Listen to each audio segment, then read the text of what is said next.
Is the Chinese state media keeping things from us? Mondays with Mike.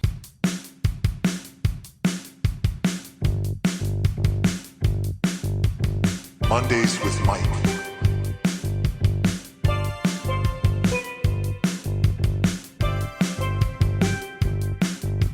Mondays with Mike. Coffee. Apparently, you can drink 5 cups a day. Yahoo! I started drinking that much coffee 5 years ago in celebration. That's how much celebration was required. But is this too good to be true? This is very good news. This actually, I know we mostly report on bad news on this podcast, but this news may in fact outweigh all of the bad news. That's a little bit callous of me to say, and I guess I don't really know whether I believe it or not, but in terms of what impacts me on a day-to-day basis, hopefully it's not a car, because then I might be dead, but 5 cups a day. Woohoo! Were you as elated to hear this as I was, and do you think it's true, actually? Oh, yes, I was elated. My coffee journey started years ago when I first started as a debater and needed to read just huge amounts of information. Yeah, we were drinking way too much coffee as teenagers. Some teenagers, other stuff. With us, it was coffee. Coffee. For me, it was coffee every day, pretty much, for a long time. In college, coffee is what drove me. It helped me pass all my tests. But no, it's great news. I was looking into that study they did. It's 5 8-ounce cups of coffee, right? So little cups of coffee. Oh, it's not huge. Okay. Like there's all these conditional modifiers to the statement. Obviously, if you have sugar or honey, or if you add things like milk or half and half or something like that, adds to the risks that you're taking with coffee. But no, it's great news if it's true. I love coffee. It's not that's more expensive now with the tariffs, but it's not that expensive and it helps to stay awake. That's right. I hope it's true, right? I want it to be true. Yeah. It appears true for now, and we're going to treat it as true until something stops us, like a car.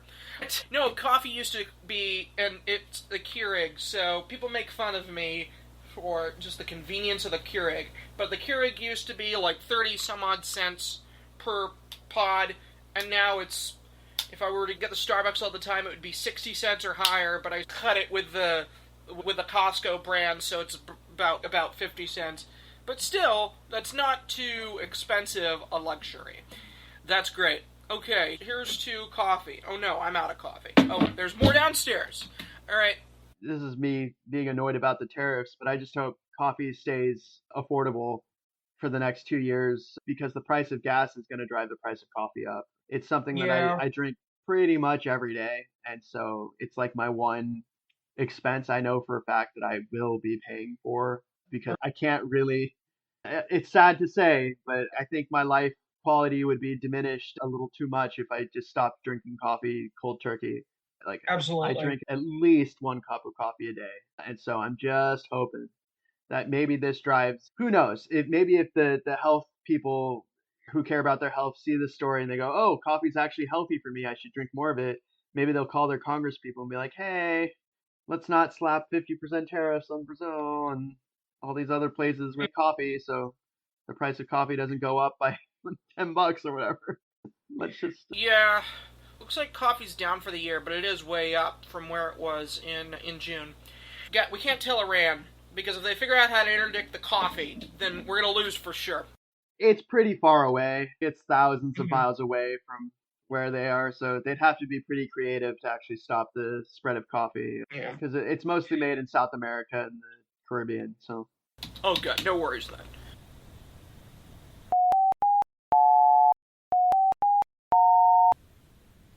So, NBC reported that there was an FAA report that a lot more close calls happen in American skies than are generally reported. So the Pilots Union and NTSB wants planes to have precise GPS-based air traffic receivers which tell them of the proximity of other aircraft. And I'm thinking to myself, if this is already a possibility, why doesn't it exist? This seems like a huge oversight. But maybe I'm wrong, because maybe the pilots would lose skill of some kind. But what do you think? I have the answer. The reason it's not in every plane is it's prohibitively expensive. It would cost tens of billions of dollars to retrofit all the planes because these detection systems cost between $50,000 $150,000 per plane. So if you're talking about 440,000 planes in the U.S. or thereabouts, it's pretty simple math, right? It would take a lot of time and a lot of effort and a lot of money to retrofit all those planes. And unless the government was subsidizing all of that, if it was a mandate on private companies and private individuals, get this or you can't fly, then that's a huge expense. You know what's cheaper than spending $30 billion plus to retrofit all the planes in the United States with these technologies? Do you know what's cheaper than that? Lima beans, many things. What? Lobbying Congress with millions of dollars to not have this thing, right? Yeah. Congress is considerably a cheaper expense. Lobbying, we've talked about this. When I was in college, one of my classes, my most distinct memory was they broke down that the return on investment for lobbying Congress is 1,000 to 1. So you spend 100,000 or something lobbying a congressperson, and then you get a multi-billion-dollar contract. The trade-off is a no-brainer, right? These companies, the airlines and these various other companies and these private individuals who are rich enough to own a private plane or fly a plane, it's not that much of an expense to them to collectively pool their money and lobby the heck out of Congress to be like, don't do this, as opposed to everybody else who's affected by this problem, passengers of planes and stuff, who aren't. Look, part of the issue is that the American voter just isn't as aggressive in their lobbying efforts compared to the rich people. So if all the voters who are affected by this, all the commuters and passengers and all that who can legally lobby Congress, pooled their money, even if it was $1, if they all acted as one to lobby on this specific issue so that less planes crashed into each other in the sky and on the ground, in theory, they could spend more money than these private airline companies and these private millionaires and billionaires who are lobbying Congress, and maybe that would move the needle. Maybe that would get Congress to actually perk up and go, oh, I guess we should actually put this technology in. But absent that happening, unfortunately, Congress is unfailing in its ability to not do things if enough money is sent their way through lobbying. It's surprising the amount of things that don't get passed. No, not surprising at all. The amount of things that don't get passed because some lobby has made sure it doesn't get passed. For instance, drug prices. The pharmaceutical industry lobbies a lot to Congress to make sure that there's all sorts of impediments for people entering the market or to sell generic drugs. Or housing. We've talked about this. The realtors are the #1 lobbying group in the whole country for all politicians. Why, I wonder? Why would they spend so much money lobbying Congress and the state governments? Why? It's because public regulation and laws directly affect the value of the homes that they sell and the homes that they rent out, right? And so it's cheaper in the long run for them to lobby, even if it's millions of dollars, than to have to pay the price down the line in terms of higher expenses or costs. That's why it doesn't happen. This is the same kind of thing, actually, to one of the previous stories we talked about for mandatory gas monitoring devices. Why doesn't it happen? Because it costs so much money. Look, the reason I say this is that the House and Senate did, in fact, try to pass a bill to address this issue. And the House came back, the Republican House members said no, and they said it would impose too much of a regulatory burden on airlines and private individuals. All that screams to me is money. It costs more money that people don't want to spend. And like with so many things in life that we see, it doesn't get spent, more bad things happen. The other example we've talked about was cars, that car companies at one point, and still, I don't know, maybe they don't, knew. Actually, there's two examples that come to mind. One was Mercedes had to do they had something where they had to do environmental emission standards they had to meet. And instead of doing that, they fudged the numbers. Do you remember that story where for the environment that they were supposed to be doing something, they didn't, and they got in trouble, they got fined just a huge amount? I don't remember that particular one. I remember it because it was just a huge amount of money that they were fined for environmental emission standards they weren't meeting or something. There was something that happened and they got in trouble. But the other one I remember is the thing where a car company does tests and they know that their car is going to catastrophically fail 3 out of 10,000 times or whatever, hypothetically, but it costs more to input the safety feature or device or whatever it is than they expect they would lose from lawsuits should the cars catastrophically fail. So some people, who knows how many, in the future would face this particular catastrophe and get injured or die because it's cheaper for the car company to not put in that thing. The only way around that is that you require that thing. The only people who can do that are government. So that's the issue here. Why are these things not in planes, even though, as we've seen, especially in the last year, some really just horrific crashes, like that plane hitting the helicopter, which is awful. Why are these particular things not in all planes? It's the government, right? It's two things. Private industry isn't going to do it because they don't want to. It's too expensive. And it's the government, which is the only entity that can require this and stuff, is not doing it. The end. Actually, there's a third one, but this is a little mean, but I'll say it anyways. Consumers have the ability to influence markets in a very dramatic way. What is that ability that they have? Consumers have the ability, yes, consumers have market power. They have the ability for a total system-wide boycott. They can say unambiguously to all these airplane companies, we will not fly your planes ever again unless you put in X, Y, Z, whatever it is, right? Now, what's the problem with that happening? The problem with that happening is that there are very serious disagreements politically, morally, ethically, culturally that serve as impediments for a collective consumer group action like that. It's the same reason for almost anything that happens why the one tool that consumers really have in a very real way to force corporations to act. Because look, corporations have to make money. So they have a calculus they make. The gamble they always make for anything is a very simple one.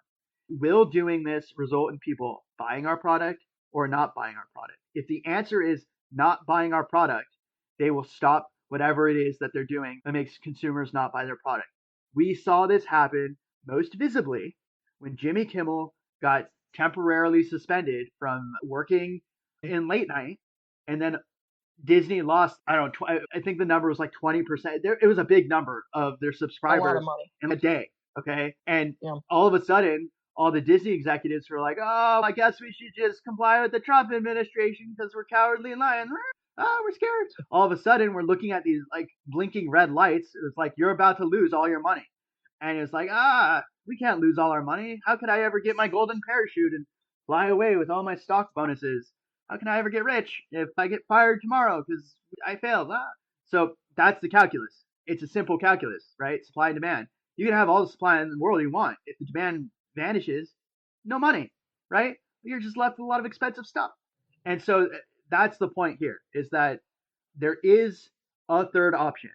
For the Congress calculus, the obvious answer there is if the representatives aren't actually passing legislation that meaningfully improves the safety of consumers who are flying planes because of money, voters have a choice. They can vote all those people out.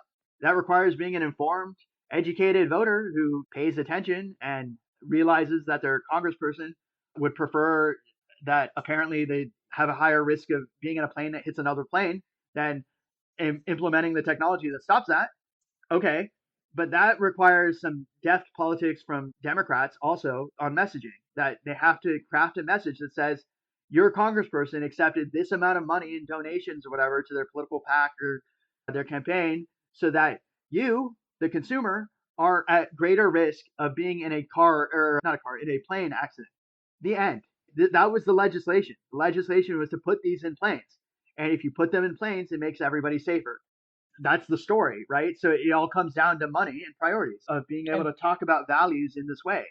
And per plane, it doesn't sound like that much. And if you consider it's like the life of one person is on board that plane is probably worth that amount, if not, and everybody all the more. In theory, if everybody sued and everybody sued to the maximum amount of damages they can get in every one of these circumstances, but that's not always the case. Look at what happened with Boeing. But anyways, Boeing when they put in that technology and caused the planes to go whoop, right into the ocean. Yeah, the 737 MAX, yeah. And then they managed to avoid criminal liability in a very puzzling way. But anyway, the whole point is money and power accumulates, and the moneyed and powerful are able to lobby to make life less safe for people, so they, the moneyed and powerful, can make more money. That's what it comes down to in this particular situation. There are ways around it, right? The government could subsidize putting in every plane. That removes the argument that it becomes a burden on the people who own the planes that they themselves have to pay to put it in. If the government just puts it in for every plane, they could do it. It's possible. It's not beyond the realm of the imagination. The government has a multi-trillion-dollar budget, and this is billions of dollars, which means that it's less money than the overall thing, right? They could do it. To the taxpayer, it would be a couple of dollars, right? At the end of the day, if you think about it in terms, this is $5 of tax, $10 of taxes. If you sold it to the voters like that, are you willing to pay $10 so it reduces the possibility of your plane that you get on crashing into another plane in the sky? Are you willing to pay that? I'm sure plenty of people would say, you bet. 10 versus a giant fireball in the sky, not that expensive to me, right? It's a cup of coffee. Yeah. Okay, you bring it into that term, but it's the whole thing, right? That could happen, but the Republican Party's allergic to the government, like, doing things, anything. And so they work tooth and nail to reduce all the taxes that people pay, to give massive tax breaks to all the rich people, and in circumstances that would meaningfully improve the lives of people, that government could do better than private industry could do. Because their argument for all of this stuff always, for like tax breaks and reducing regulations for corporations and blah blah blah. Oh, the private corporations are just going to be great responsible corporate citizens. They're not going to do anything that's terrible and awful, because rich people, they don't actively try to figure out ways to become richer by taking shortcuts and doing things that might create a greater degree of risk. No way, right? The rich people are the very, very best of us. Clearly, they care so much about the safety and security of both consumers and employees. Of course they do. That's why when Elon Musk was handed the keys to the kingdom and given the power to dramatically affect what government does, that he fired hundreds of thousands of people whose entire job was to be experts in various things to make life less miserable for people. Obviously, he cares so much. Hopefully when we reach for the sky, we're not looking at fireballs in the sky. And I'll give you the last word on this. Look, it would be one thing if it was only the government that could make this happen. There's a place for private philanthropy on this. That, if people really wanted, there's a fourth option that isn't boycott, electing new members of Congress, or whatever. The fourth option is that you go to all of these companies and the rich people of the world use private philanthropy to say, look, we will pay to put all of this in your planes. All you have to do is do it. All you have to do is put it in the planes so that we're all safer. That's an option. It's just not an option I see will happen. The more dramatic ones would be boycotts, because that doesn't actually cost consumers anything. They just have to not do a thing. Philanthropy costs people something, right? You have to donate money to a thing, and then it has to be enough money for it to happen. But there is a model for laws changing in meaningful ways, and that's the Mothers Against Drunk Driving. That from the moment they formed the group to the moment they passed legislation, it's like the fastest political movement in U.S. history, right? If that can happen, this can happen. You just need the political will and the courage to do it, to make it happen, to make it so unavoidable for politicians that they have to put it into their mental calculus. This has to pass as legislation, or they will get voted out of office. That's how politics works in this country. Money only goes so far. If the voters speak with a loud enough voice, the politicians do eventually listen. That's my last word on that, is that the voters have way more power than they exercise on a daily basis.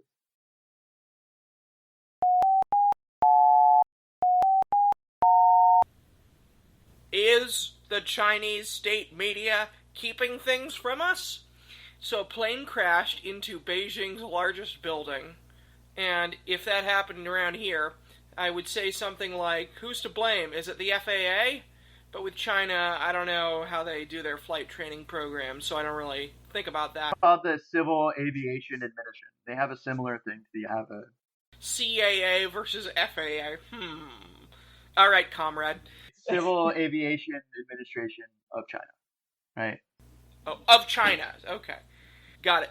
That's good to know. But first of all, a plane crashed into the building, but that building looks okay. It was a very small plane.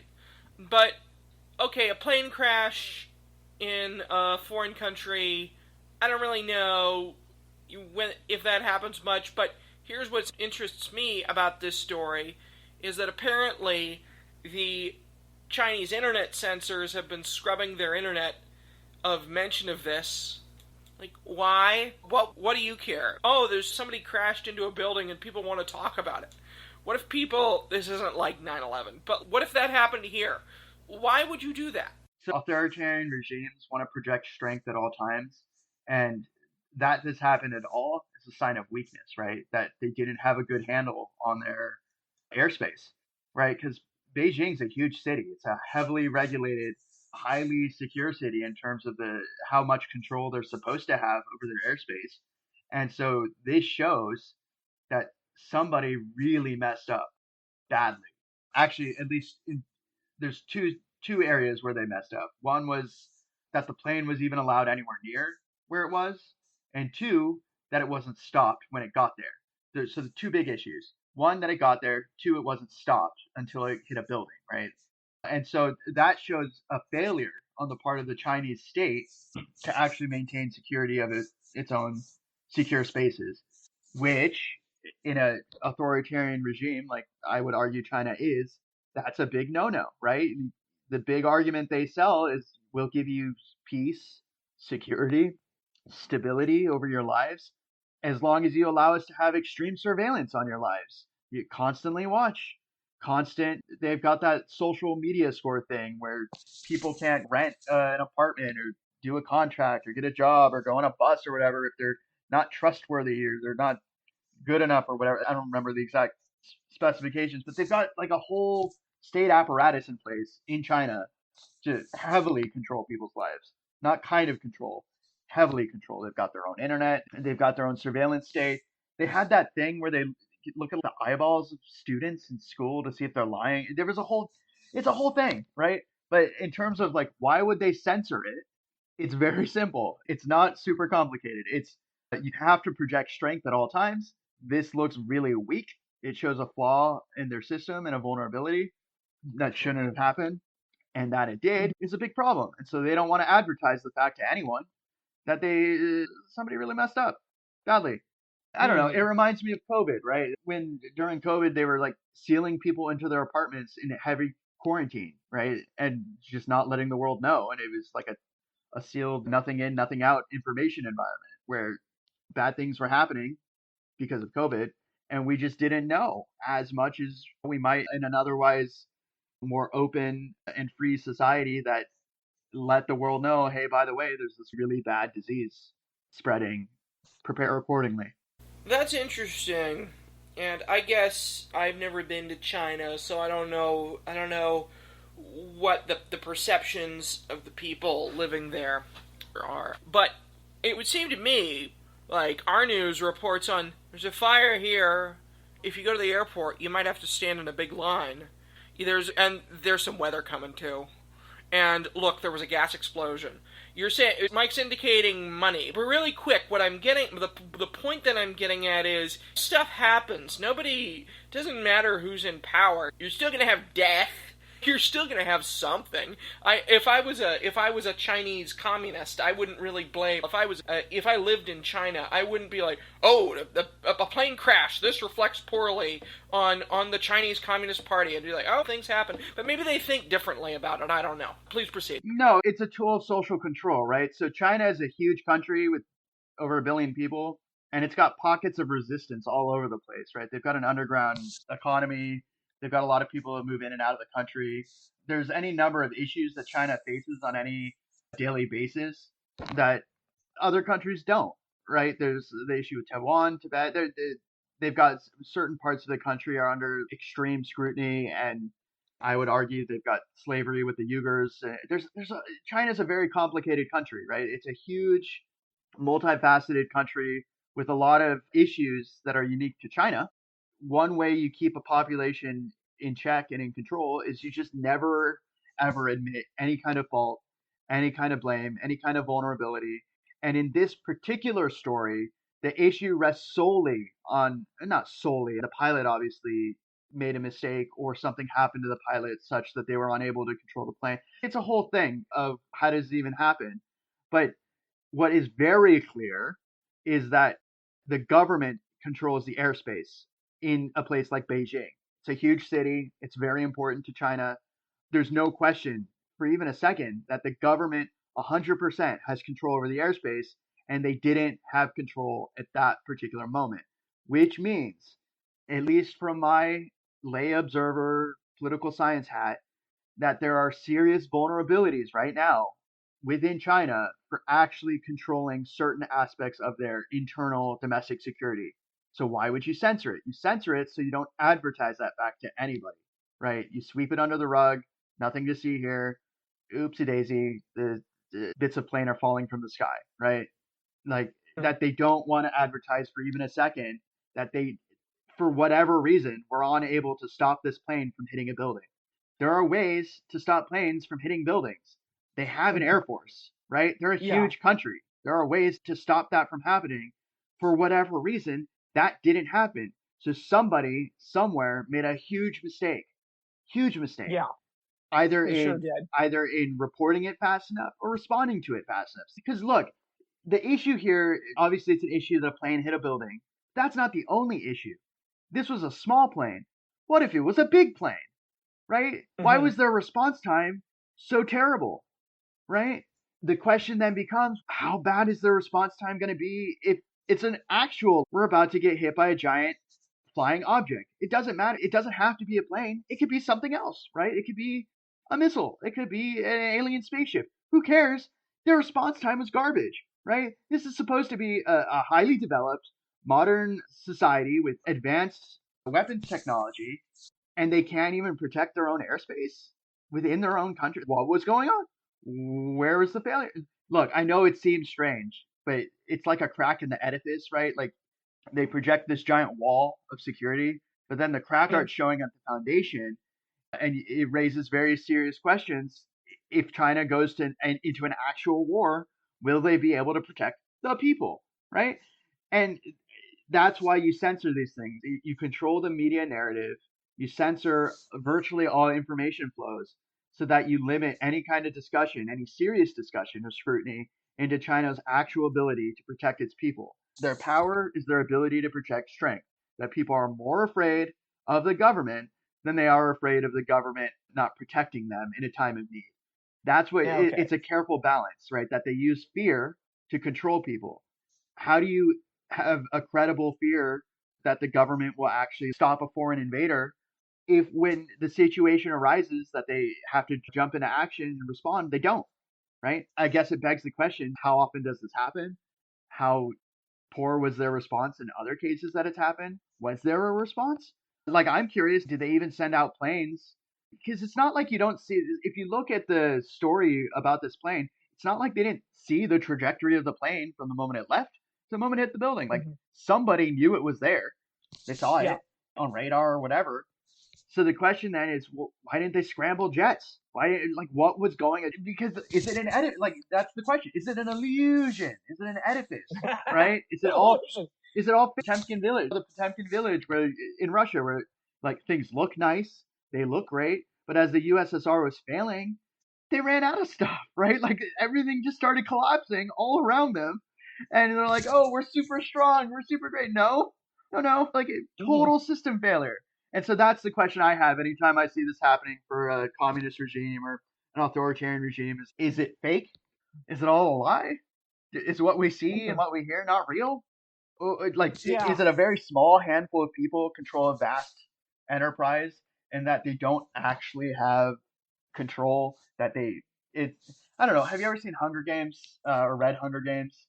Oh yeah, both. Where they control people through extreme tactics in certain locations, but the actual strength of the thing wasn't like super high because they managed to get invaded. And Yeah, and because they were so focused on the fashion of burning dresses and live animals and stuff. eating until they vomited and then just keep eating, right? Is that what's going on in China? Is there a small core of people at the very tippy top of the mountain of power that are living just lives of extreme extravagance and lavish parties and whatever? And then when something actually happens that you need the government to intervene, nobody's actually there. They're all asleep at the wheel. That's the question I have if I see something like this. Is there nobody that, actually there? Why were there no alarm bells ringing? And so that's why I think it would be censored. Imagine a scenario of World War III happening, and there's the missiles flying, and the planes coming, and the bombs, and all that, and they're asleep at the wheel. No one responds. What is that?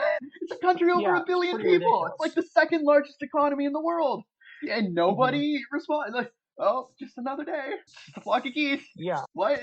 So that's Maybe the air traffic controller was out to lunch. yeah. So that's my thought as an external observer. Is like it screams incompetence. It screams just an absurd level of nobody's paying attention. That's what I see. I would frame it as if you have to censor every screw up, like how. Initially, I'm inclined to say, how fragile must you be? But I'm also open to the idea that it's a cultural difference, and maybe if they even showed it on the news, people would be like, how did that get on the news? They don't want to admit any kind of weakness, yet there's the weakness. And the plane was pretty small, and I looked at the windows, and I was like, okay, a few windows are... I know it's a big error, but in terms of planes that can escape the radar, it was pretty small. But I'm just astonished that such a censorship regime would exist and feel the need to exert itself as such. Yes. The nature of modern warfare has changed. If you look at the conflict in Iran, they're using drones to fight, and that plane is around the size of a drone, right? So my thinking, again, immediately had to do with just military security. If they're not able to stop a plane that's the size of a drone, what happens when there's 20,000 drones, 100,000 drones? If they're this inadequate in their response to a tiny little plane, what does that say about any of the other response? And so that immediately is what I thought of, is that China is different than other countries, that they don't have a free media. It's a very tightly controlled information environment. And there's a reason for that. It's how they keep a lock on power, right? It's how they keep people in line. And this is one of those things where it's just so absurdly inadequate in the response. That's, I think, what caught my eye is that I saw the fact that they have video of plane debris falling from the sky onto the ground, and they didn't jump into action immediately to get people out of the way even, just screams what is going on. Look, this isn't a poor country. Not anymore. There was a time where China didn't have a huge amount of resources. Not anymore. They're number 2 in the world economy, maybe number 1, depending on how you look at it. Is their investment in detection technology so poor that they didn't see it coming from miles away? Like, how did they miss it? That's the question I have. Like, how does this even happen? And the answer is probably is something China doesn't want the world to know, right? So you censor as much as you can. But they also don't want their own populations to know. Because how do you get civil unrest? It's when people think that all their tax money and all their efforts and their work and their labor doesn't actually result in them getting protected when they really need the protection, right? Think of government as an insurance policy against catastrophe or chaos. When the rubber met the road, China failed in this circumstance. They didn't do a good job. They could have stopped the plane from hitting the building. They could have stopped the plane from getting anywhere near Beijing. Neither of those things happened. So somebody's out of a job at the CAAC. Yeah, that's it. Probably a few people. The thing I'd say is I have a question of if there were 2 pilots on the plane or just one. Because if it was just one pilot and something happened like a heart attack, that sucks, right? But usually you would want 2 pilots on a plane so that you reduce the likelihood of something like this even happening. But there's also obviously other questions. Was this intentional, right? Did this tiny little plane intentionally fly into a building, or was it an accident? Was it mechanical failure, technological failure, or was it pilot error? right? Those are the questions that I would ask. That's why you have something like the NTSB, that you have an investigation to figure out what went wrong, how do you fix it in the future. I'm not so sure that China has something like that, but I'm very curious what went wrong here. But that's about it. Obviously, something really bad happened because it happened. Yes, that much we know. But also, I guess it's a cautionary tale also for developed societies that they need to really overhaul their ability to detect small objects, because drones aren't going away. AI is not going away. AI powered drones probably not going away. Self-driving flying cars, flying taxis, flying delivery, like that's the future. It's not going away, right? We're going to have layered transportation environments, and societies need to get a real handle on how to regulate that and enforce it so that this kind of thing doesn't happen. Buildings are stationary objects. They're not moving, right? So the thing you can regulate is the stuff that's moving so it doesn't move into the buildings. Duh. Duh. Right. Mondays with Mike.